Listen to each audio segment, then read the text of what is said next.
All right, guys, so we are back now with special cases. And I covered this in your notes yesterday, and we're going to use this a lot in this class. And that's this little acronym of VUX-HOI. And what this is going to help us do is to memorize the special cases when it comes to graphing, writing equations, and their slopes, okay? So if you remember, the V in VUX stands for vertical, okay? The U stands for undefined. And then the x, all right, is actually going to be the equation where it's going to be x equals a number. So if you have a vertical line, the slope is going to be undefined. And to write the equation of that vertical line, it's going to be x equals the x value it passes through. Okay?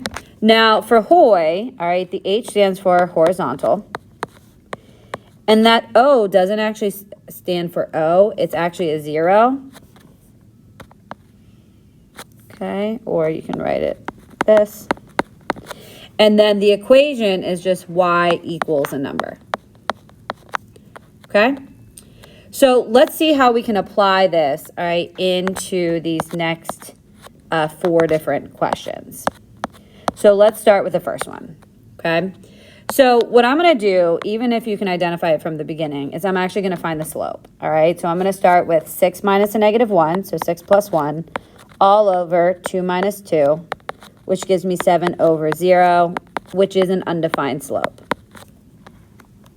So here's how I use my little acronym, okay? So I'm going to go to undefined, and what I know then is that the equation is going to be x equals a number, okay? So I look at my 2 ordered pairs, and I notice that my x values are the same. So my equation is just going to simply be x equals 2, okay? All right, let's go to the next one then. Same concept. I'm going to find the slope. All right, so I'm going to do negative 4 minus a negative 4, which is plus 4, all over 3 plus 1, which gives me 0 over 4, which is the slope of 0. So I look at my acronym. All right, I go to HOI, and I see 0 slope, which means that the equation starts with y equals a number. And I look at my 2 y values, and my equation is y is equal to negative 4. Now, the shortcut for both of these is to realize if I got double 2's in my x value, all right, the equation is x equals 2. And if I have double negative 4's in my y value, all right, my equation is y is equal to negative 4.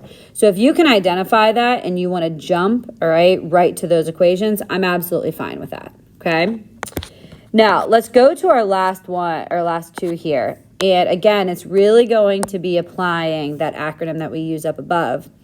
And it says, write the equation in a line that satisfies the following information. So it has to pass through this point of negative 1, negative 10, but then it's parallel to y is equal to 7. So here's the conversation I have kind of with myself. So I look at y is equal to 7, and I see that it has a 0 slope. Okay? So the slope of that line is 0.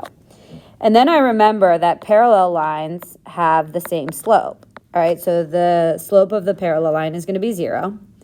And so going back up to it, if I have a 0 slope, that means that my equation is going to start with y equals. And then I look at the equation it has to pass, or the point that it has to pass through, which is negative 10. So my final answer here is y is equal to negative 10. Okay? All right, let's go to the next one. So now it's saying it's perpendicular to y is equal to 5. So again, here's the thought process. So I know that if my equation is y equals 5, my slope is 0. But perpendicular to 0 is actually an undefined slope.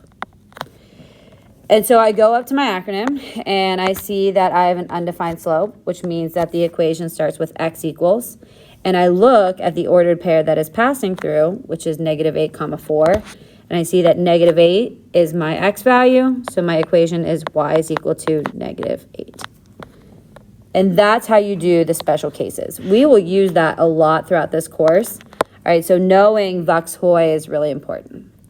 All right, I hope this helped, and let me know if you have any questions.